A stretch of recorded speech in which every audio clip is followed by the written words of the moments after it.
We are live here at the WNZF Newsroom studio, and we are doing our episode of Lifeline. Danielle Anderson, your host, bringing you positivity in our community. And we have Carmen Stanford in the studio today. So thanks for coming in, Carmen. Of course. Thanks for having me. Yeah. So I think we're going to be talking about something really interesting today. And I know for many, many women, it's an issue that they have faced at some point in their life or their working career. So for people who haven't met you, tell them a little bit about who you are and what you do, or about yourself. I'm Carmen Stanford. I've been a Flagler resident for, I would say, about 15 years. And I think some people in the community may know me since I've started a Flagler parent group about 10 years ago that I have been moderating, but probably a little bit more than that. I've been educating parents, navigating the education system.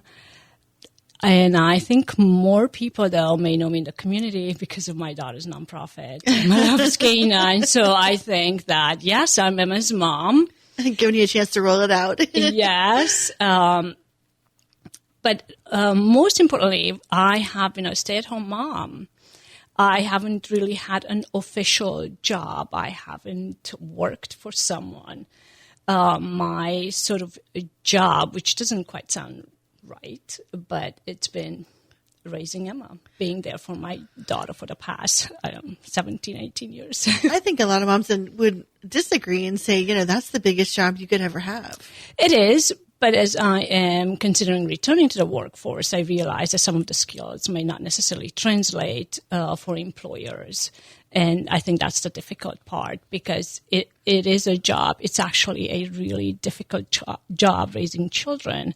And when you decide to go back to work, then you start questioning yourself whether what have I done really in the past? How many years? It's different for every mom.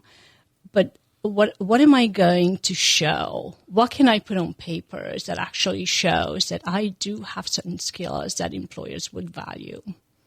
Yeah, and that's really kind of tough, because it seems, you think, okay, these are things that I do every day, and it just seems like.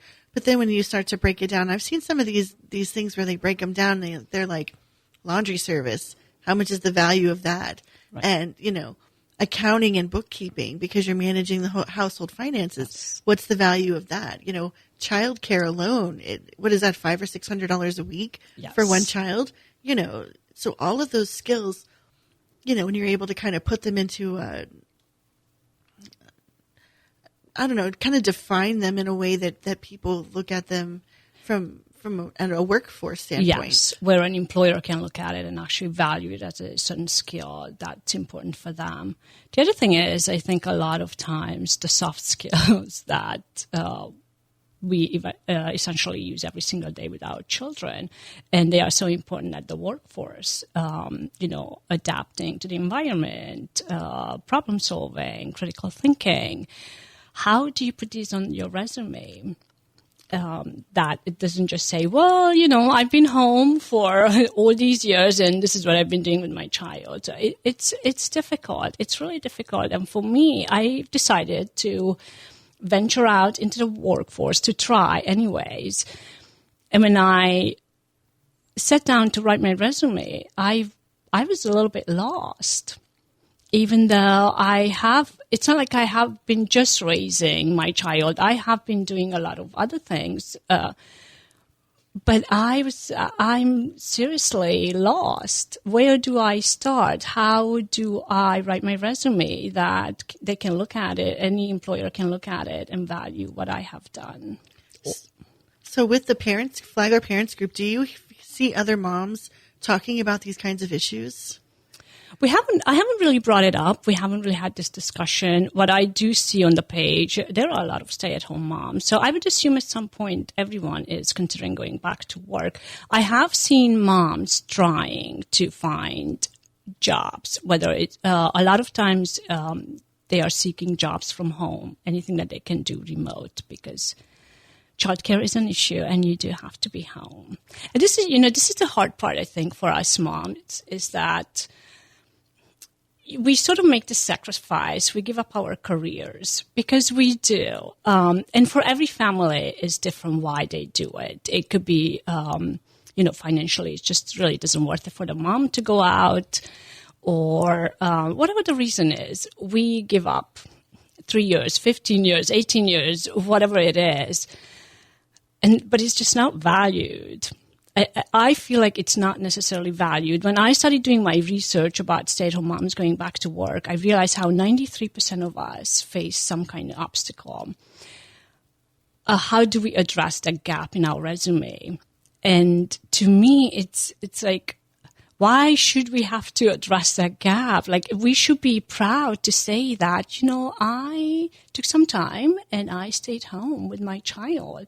And I essentially raised someone, a productive member of this society, right? Because it is all about the future generation. But it is a problem. And I just hope anyone who's listening, maybe they can look at it differently. They can look at us in a different way to say, okay, let's just really think about what my wife does at home while I'm at work. Because I think we also take the burden off of our spouses. Right. At least in my family, I know that my husband didn't have to worry about anything. That was one of the reasons. So he can work, he can pursue his career while I am home, taking care of our child. So this way, hey, your daughter's sick. We don't need to worry about who's going to pick her up from school or who stays home with her. And there's so many issues.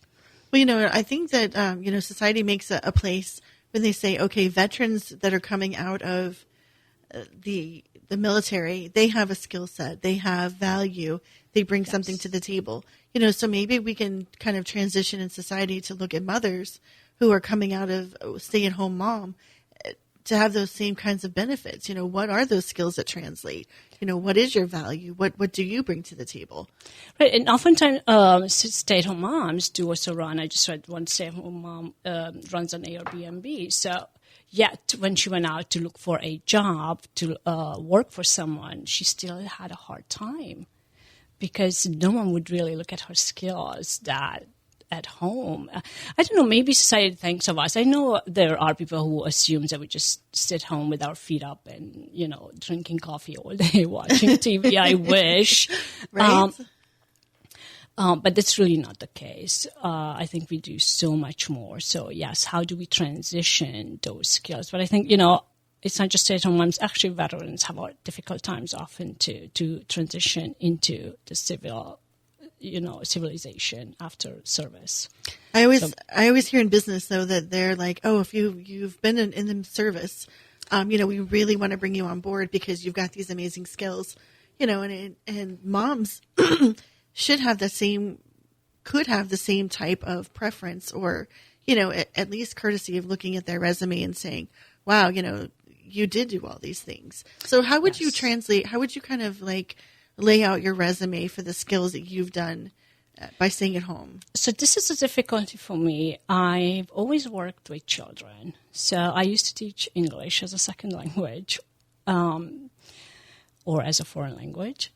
So, and then I worked with special needs children for a few years in England.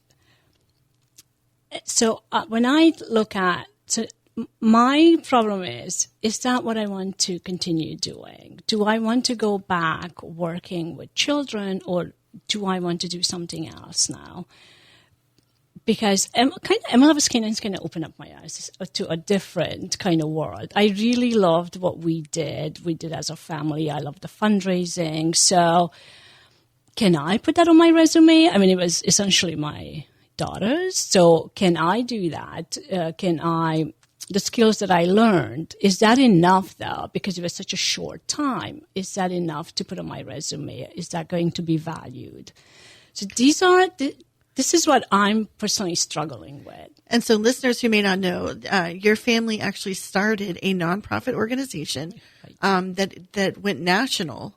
Yes. And, you started from just a little project here in Flagler County and you grew it to something that was recognized by law enforcement at a national level.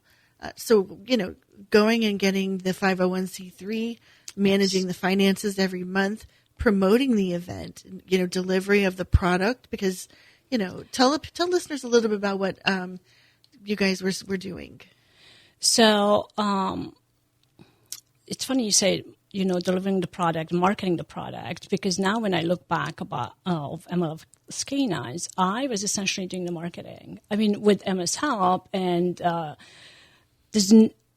think your biggest critic is your child, really. I mean, so talking about bosses, we would create something and she'd be the first, no, that's horrible, without even, okay, what do we change? What do you want to do? I don't know. This just doesn't look good. So basically what we did, we fundraised for canines, working police dogs. But the biggest accomplishment, I would say, was actually the canine law that Governor DeSantis signed. We'll get to that part next. Okay. Because that puts you in a different category with the lobbyists. Okay. See that? I like that. I didn't even think about that. But so basically, my daughter had found this plushie that she really liked. And that's where the idea came to fundraise for. It started off with Flagler Sheriff's Office alone. Well, she just wanted to make the plushie of the Flagler canines. And then from there, the idea grew that maybe we could raise money. And so we actually raised over $10,000, more than that, for the Flagler canines. We purchased them a shed. And then we just grew into 13 states where canine officers would come to us, and then we would deliver the product, the mini canine of their own working dog, and the profit went back to them, basically. So, and it was very successful, really well loved, and the thing is you are sitting here as a mom saying, gee, I don't know if I did anything, worth putting on my resume. And the fact is that you started a nonprofit that was successful and did exactly what you said you were going to do. You met your mission. Yes. And then on top of it, it was so successful that you got the attention of the governor's office and the state legislature to do additional things. Yeah. So basically, when we find out that the retired canines don't get any funding anymore, it was our mission to find a way to fund them. And we were trying to figure out how can we help them when one of the state lawmakers, Mr. Killebrew, introduced a bill. And then so we reached out to him. We sent one of our plushies, and he immediately responded. So we started working with him.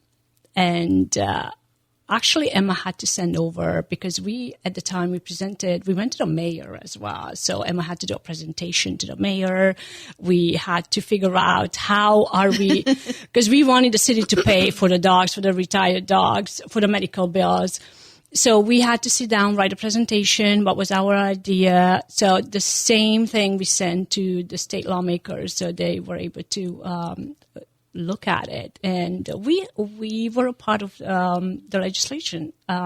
So yes, it passed, and it is helping a lot of retired canines with medical bills. And I remember being here covering it, and the governor came here, for Emma, and called Emma out, to sign this bill. And so, what that does is it gives you skills in the advocacy front, and you sit here and don't think about that, but that's all part of it, It never.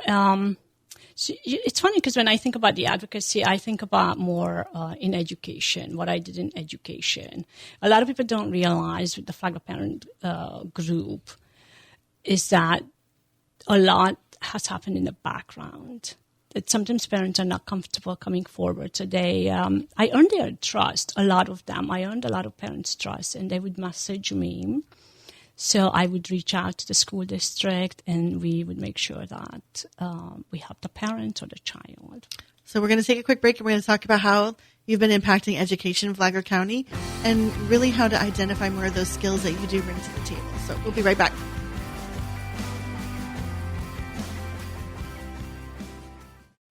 Thank you so much for recommending us to your family and friends. When you need a 30, 60, or 90-minute massage, it's real easy to book your appointment online. MassageByNatalie.org. MassageByNatalie.org. She's Carla. And that's Alan. If you don't know who we are, Now you do. we're the owners of your local Benjamin Moore paint store. Next time you're thinking about painting, think about us. Benjamin Moore, corner of Old Kings and Utility Drive. Palm Coast. All right, so we are back with Powerhouse Carmen Stanford in the studio, and she's discovering all these amazing skills that she actually has that are marketable, that she didn't realize that she had. And I think that I hope that listeners are taking away from this. It's really easy just to sit back and say, I don't think I've done anything, or it's hard to identify what you've done. And then when you start to talk to someone else about the things you've done, they're able to kind of show you, you have all these things that you can put on a resume.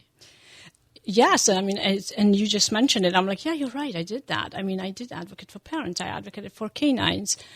But a lot of times, because I never really took the front seat in anything. So I was always in the background, and I enjoy that. I really enjoy that. I mean, Emma Loves Canines, it's Emma. It's the face of that, which, granted, it was her idea. So, but, she was a child when she started it. As adults, as parents, we had to be there. We had to help her.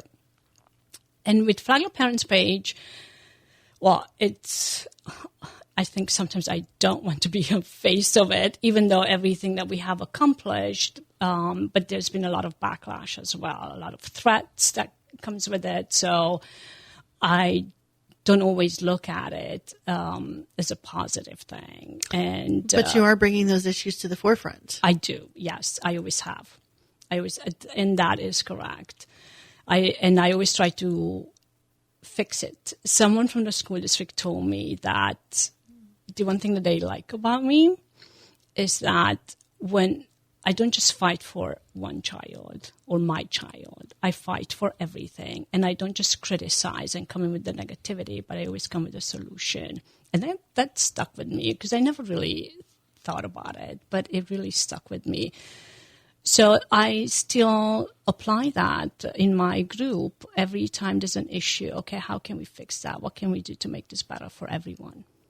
So when you're looking back on all these things that you have been able to do, what do you think, because when you're a mom and you're finished raising your kids, you're sort of like, okay, I'm done with that part. I don't want to raise anybody else's kids either. Yes. So what's an ideal job for moms who have been staying at home or even for yourself?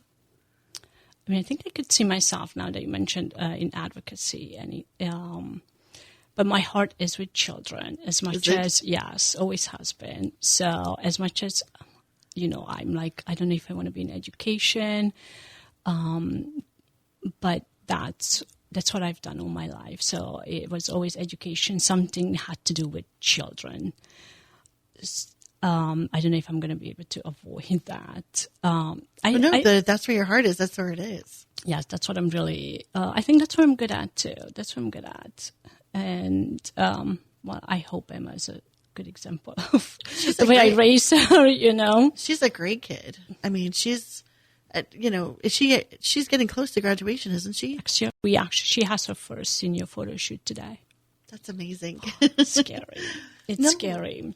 But because I have been home and everything that's been focused, around raising a child, and I've been very involved in education, at the same time, even though my heart is in it, I wonder if I'm ready sort of to step out of that a little bit and do something different, something that maybe I've never done before. I don't know, maybe something in the hospital that I could do with patients, still not a nurse. I could never do that or anything like that, but anything that advocating for patients or really just taking care of people, making a difference in people's lives. I think that's what I've done pretty much all my life. What did you want to be when you were a little kid?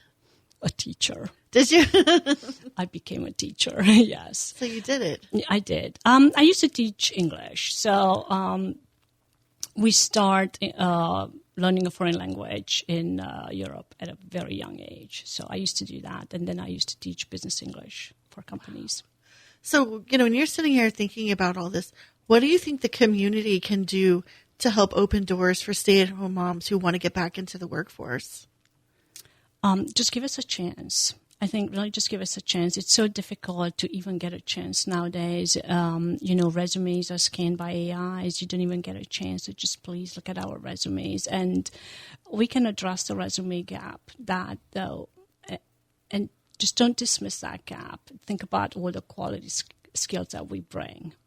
Do you think if, there were like training workshops on resume writing, that would be helpful to stay-at-home moms, even if they were virtual, to kind of teach them, because some are staying at home? Yeah, I think so, yes, especially translating the skills that we have. I think that would definitely help us. And there's quite a few of us, so I don't think I'm the only one in the community. That would definitely be helpful. All right, that sounds good. So is there anything like, sometimes they have additional education that you can take or training or things like that? Yes. And I have done certain certifications, but it's like, you have to decide which direction you want to go. And, some moms may know exactly where they want to go so they can go back to school. FTC has some great opportunities for a parent or moms if you want to go back. And they definitely help. But we just have to, the difficulty is for you to decide what do you want to do and then someone to give you a chance. I think that I'm hoping some of the employers out there are listening and saying, wow, we didn't realize there was a whole segment of the workforce that we haven't tapped into. Yes. So how do you think we can connect those employers who are looking for reliable, dependable, respectful workforce people? How can we connect them to the moms? Well, I think this is the difficult part because when you do your job search, a lot of times experience necessary, recent experience is necessary. They require that. So job fairs, I heard they are really helpful. That was recommended to me to go to like Advent Health job fairs because even though your resume may get rejected online, it's very different in person when you start talking to them. So I think that would be really helpful. So somebody said they wanted to put together a stay-at-home mom job fair. Oh, that would be awesome. What would be like the ideal time of day and what day would be best? Well, for me personally, it's any day. But if you think about, especially now, kids are home, so you can take if they're okay with taking kids, I would say that should be okay. But if you can take your children, I think, any time in the afternoon, it's a good time for us. In the afternoon? Yes. Okay. If kids are home, the mornings are busy. I think. So I was like, is the afternoon like nap time still, or is it? It depends. But I think we can make the time. So I think any time would work. And stay-at-home moms will figure it out. We'll figure it out. That's so for a sure. Kid-friendly, afternoon-based job fair. Yes. And that's the other thing. I think a lot of the stay-at-home moms, I think employers underestimate and undervalue our desire to work, to get out of the house and just be at work. So I know I'm ready. I'm ready for a night shift. I'm ready for a 12-hour, 14-hour shift. I am ready to just be at work. And I'm sure I'm not alone. When my kids were really little, my husband and I switched off. And so, that I didn't have to leave the kids with a babysitter. We would switch shifts. And I would go into and work the night shift. And people were like, why are you so excited to be here? And I was like, my kids are like 2 and 4. This is a break for me to come to work. It's our desire. We want to be out of the house. We want to be at work. And when those who have been working, because I have talked to stay-at-home moms, they're like they envy our role, and I'm like, no. Like, you have it way better. You get to go out. Just think about the values that you bring into your children's world. So, no, my life is not so much better because I stay home. I want to get out. I want to be at work too. That is so awesome. And I hope that people are listening to this and being like, I had no idea that that's really how people felt. I I personally, I can't speak of everyone else, but I know I personally, I'm ready. I'm ready to do, 20-hour shift, whatever it takes. And it's not that you don't love your kids and you don't want to be at home. It's Right. that you want to, It's a lot of people don't understand that being a stay-at-home mom, it's actually a very lonely place. It is, and we crave that adult interaction, which it doesn't really exist. So yeah, we want to be outside of the house. We want to go and be around adults and do something adult-like. So they're ready to bring a positive attitude to your business. Yes. Oh my gosh. So Carmen, can we make you like a contact if anybody wants to put together like a business fair or something like that? Would you be willing to kind of help them? Oh, or guide them? absolutely. Yes, absolutely. How can they get in touch with you? Do you have an email address or Yes. something that would work? Yes. So they can email me at crmstan@yahoo.com. All right. And if any employers out there or business-minded people are looking for some great people to do jobs and join their workforce, let Carmen know. She'd be happy to help you and guide you. She does run the Flagler Parent, which how many is that? Is it 10 years. How many people are in that group? It's a lot, right? So we are at 5,400, a little bit over 5,400, almost 5,500. Almost Yes. 5,500 stay-at-home moms who might want a job. Yes. That's amazing. All right, we want to thank WNZF News Radio, Flagler News Weekly, the Vigilante Philanthropists, Massage by Natalie and Company, and our local Benjamin Moore paint store here in Palm Coast for sponsoring the show. And Carmen, thank you for bringing this up. It's really cool to be able to talk about it, because most people don't talk about this. They don't. No one really talks about what it's like to go back to work for stay-at-home moms. Awesome. We'll be rooting for you and all the stay-at-home moms to find joy and happiness in your future. So thanks for coming in. Thank you for having me. I appreciate it. We'll see you guys next week.